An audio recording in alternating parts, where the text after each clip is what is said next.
안녕하십니까. 공인중개사 법령 및 실무 장석태입니다. 자, 이 시간에는 결격사유를 공부하도록 하겠습니다. 부동산 중개업은 소중한 국민의 재산권 유통을 담당하는 직업입니다. 수백, 수천, 수억, 수십억의 돈이 왔다 갔다 합니다. 따라서 판단 능력이 미흡한 자나 나쁜 사람이 중개업에 종사하면 문제가 생길 수 있습니다. 자, 이런 걸 막기 위해서 중개업에 종사하기에는 이 부적절한 자들을 우리 법에서는 결격사유자 이렇게 부르고 중개업에 종사할 수 없도록 하고 있습니다. 자, 그러면 우리 법 10조 이하에서 이 내용을 주고 있네요. 자, 그러면 조문과 더불어서 결격사유의 구체적인 개념과 효과 등에 대해서 한번 알아보도록 하겠습니다. 결격사유의 개념과 효과에 대해서 알아보도록 하겠습니다. 자, 먼저 이렇게 한마디로 정의하면 될 것 같아요. 결격사유에 해당하시는 분들께서는 결격사유에 해당하시는 분들은 뭡니까? 중개업자가 될 수가 없어요. 뿐만 아니라 제가 등이라는 말을 썼습니다. 중개업자는 물론 등도 될 수가 없어요. 소속공인중개사 중개보조원 법인의 사원임원이 될 수 없습니다. 그렇죠? 자, 이렇게만 정의하시면 되겠다. 그러면 이 말로부터 알 수 있는 몇 가지 내용을 정리해 봅시다. 첫 번째, 결격사유자는 중개업자가 될 수가 없으니까 17살짜리가 증 따가지고 결격사유자가 증 따가지고 등록을 신청한다. 해준다? 안 해준다? 안 해줘요? 네? 결격사유자도 원칙적으로 시험 봐서 증은 딸 수 있다고 그랬죠? 자, 그자가 등록을 신청합니다. 안 해줘요? 그래서 결격사유는 등록의 요건이라고 말할 수 있어요. 그렇죠? 자, 두 번째, 그 양반이 중개업자입니다. 결격사유에 해당되지 않아서 중개업자가 돼서 현재 16년째 중개업을 하고 있습니다. 돈도 많이 벌었습니다. 그런데 어느 날 사고 치는 바람에 그분께서 중개업자가 결격사유에 빠지게 됐다 그 말입니다. 자, 그런데 중개업자가 결격사유에 해당하게 됐다. 예? 결격사유자는 중개업자가 될 수가 없어요. 따라서 어떡합니까? 그분의 등록은 내비둬야 된다, 취소해야 된다. 당연히 등록을 취소해야 돼요. 만약에 공인중개사인 중개업자가 결격사유에 빠졌다, 내비둔다, 등록을 취소하여야 한다. 그래요.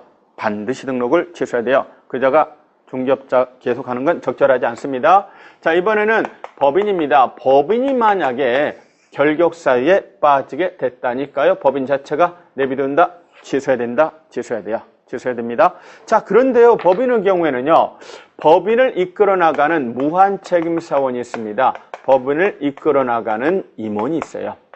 법인의 무한책임사원이나 임원이 결격사유에 해당하면 그 법인 전체에 영향을 미칩니다. 법인 전체가 결격사유에 빠집니다. 법인 전체 등록을 취소해야 된다 그 말입니다. 그런데요, 사원 임원 때문에 법인의 등록을 취소해야 됩니다. 그런데 이건 좀 가혹한 면이 있다 그 말입니다. 그래서 구제 규정을 두고 있습니다. 그자들을 몇 달 안에 해소한다면 2달 안에 사유를 해소시키면 등록 취소한다, 안 한다?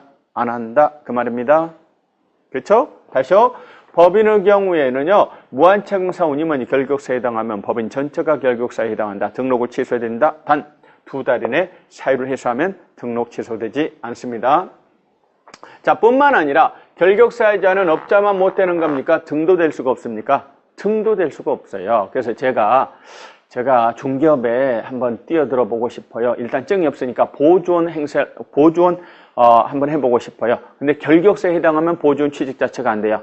또 내가 증을 땄어요. 공인중개사예요. 그래도 결격사유에 해당하면 소속 공인중개사로 취직할 수가 있다 없다? 없다 그 말에 안 되는 거예요. 뿐만 아니라 보조원 됐어요. 또는 소속 공인중개사가 됐어요. 업무를 하고 있습니다. 그러던 어느 날 사고 쳐서 결격사유에 빠지게 됐다. 그렇다면 등도 될 수가 없으니까 계속 근무해야 된다. 그만둬야 한다. 그만둬야 해요. 네? 그렇죠? 등이 될 수 없으니까. 자, 그래서 우리 법에서는 직원들을 지칭하는 말로서 고용인이라는 말을 쓰고 있어요. 개는 중개업자입니다. 법인은 중개업자의 고용인이 결격사유에 해당하게 됐다. 예? 그렇다면 등도 될 수가 없으니까 계속 근무한다, 잘라줘야 한다. 잘라줘야 돼요. 만약에 고용인이 결격사유에 해당하게 됐다, 예? 잘라줘야 됩니다. 그런데 만약에 사장님이 안 자르면 사장님에게 제재가 갑니다. 사장님 업무 정지 처분을 때립니다. 법인도 마찬가지입니다. 뭐라고요? 업무 정지입니다. 다시요. 직원이 결격 사유에 빠지게 됐다. 결격사유자는 등도 될 수 없으니까 잘라셔야 돼요. 그런데 만약에 2달이나 해소를 안 합니다. 네? 버팁니다. 그렇다면 사장님한테 업무 정지 처분이 가질 수 있어요. 다시 말하면 직원 때문에 사장님이 업무 정지는 받을 수 있어도 직원으로 인하여 그 사장님의 회사에 등록이 취소되는 일은 발생한다, 안 한다? 안 해요. 네? 그러나 직원이 아니고 누구요? 사원임원이에요. 법인의 무한책임 사원임원이 결격사유에 해당했다. 이때는 해소 안 하면 어떻게 된다? 등록을 취소해야 됩니다. 구별을 하셔야 됩니다. 그래서 결격사유는 등록의 요건이요. 또한 등록 취소 사유이기도 하고 또한 종사 요건이기도 합니다. 자, 그렇다면 구체적으로 이제 하나씩 따져 봅시다. 구체적으로 따져 봅시다. 자, 교과서 86쪽 결격사유 이제 구체적으로 하나씩 따져 봅시다. 그 위에 동그라미 2번 결격사유. 근데 그 바로 위에 보면 해당 여부 조회라는 말이 있지요. 이게 이제 작년에 없다가 신설된 편입니다.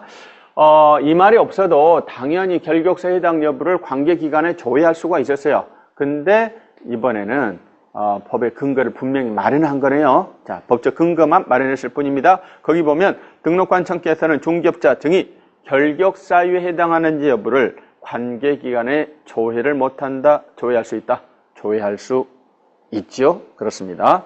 자, 그러면 이어서 결격사유자 해서 미성년자서부터 납니다.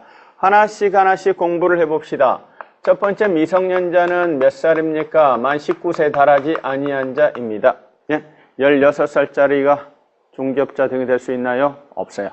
자, 이분들이 중개업자들이 될 수 있는 방법은 없습니다. 세월이 가서 나이를 먹어야 합니다. 다른 방법 없어요. 법정 대리인의 동의가 있다라고 해도 안 됩니다. 혼인했다라고 해도요, 업자 등이 될 수는 없어요.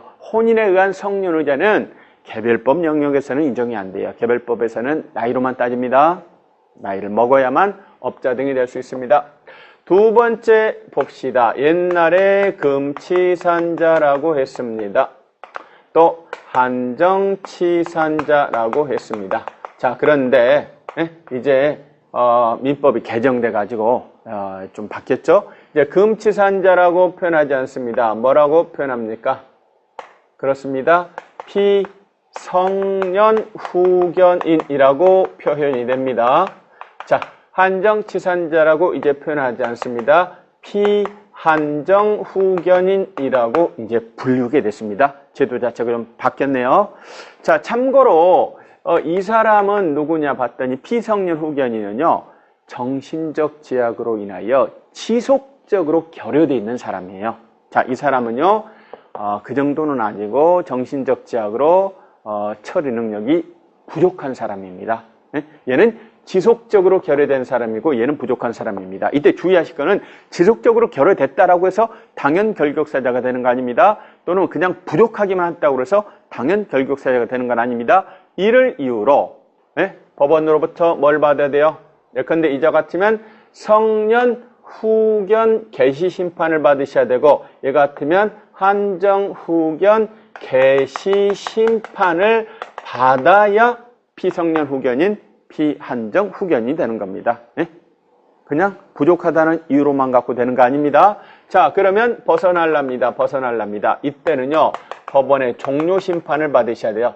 종료 심판을 받으시면 즉시 업자 등이 될 수 있습니다.